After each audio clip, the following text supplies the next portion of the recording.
शतरंज दुनिया के सबसे प्राचीन और जटिल बोर्ड खेलों में से एक है, जिसका इतिहास 1500 वर्षों से भी अधिक पुराना है।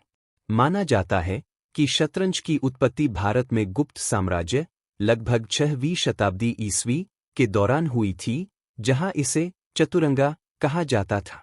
चतुरंगा 8x8 ग्रिड पर खेला जाता था और इसमें विभिन्न सैन्य इकाइयों का प्रतिनिधित्व किया जाता था: पैदल सेना, पॉन, घुड़सवार सेना, नाइट्स, हाथी, बिशप्स, रथ, रूक्स और राजा। यह शतरंज का प्रारंभिक रूप था, जिसने आज के शतरंज के खेल की नींव रखी। चतुरंगा पर्शिया, ईरान में फैल गया, जहां यह शतरंज में विकसित हुआ। शतरंज के नियमों में सुधार हुआ और यह पर्शियन उच्च वर्ग में लोकप्रिय हो गया। शतरंज में आधुनिक शतरंज की तुलना में विभिन्न प्रकार की चालें होती थी, लेकिन खेल की मूल संरचना समान रहती थी। इस्लामी साम्राज्य द्वारा पर्शिया के अधिग्रहण के बाद शतरंज अरब दुनिया में और फिर यूरोप में फैल गया, जहां यह मध्यकाल के दौरान विशेष रूप से स्पेन और इटली में लोकप्रिय हुआ। 15वीं और 16वीं शताब्दी के बीच यूरोप में शतरंज में महत्वपूर्ण बदलाव आ।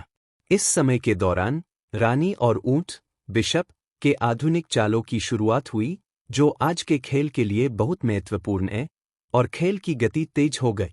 इस समय में 8x8 बोर्ड का उपयोग और कास्टलिंग को एक नियम के रूप में स्वीकार किया गया। 19वीं शताब्दी तक शतरंज एक प्रतिस्पर्धात्मक गतिविधि बन गया और 1851 में लंदन में आयोजित पहला आधुनिक शतरंज टूर्नामेंट शतरंज के पेशेवर खेल की शुरुआत का प्रतीक था। 1886 में विल्हेम स्टाइनिट्ज़ पहले आधिकारिक विश्व शतरंज चैंपियन बने।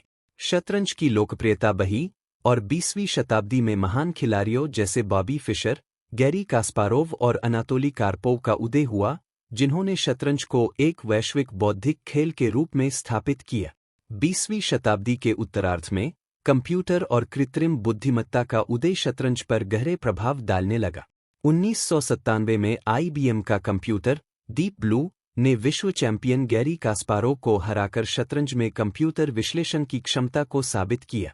आज शतरंज दुनिया भर में लाखों लोगों द्वारा खेला जाता है, चाहे व्यक्तिगत रूप से हो या ऑनलाइन, और यह तकनीकी और डिजिटल प्लेटफॉर्म में हुए परिवर्तनों के साथ निरंतर विकसित हो रहा है।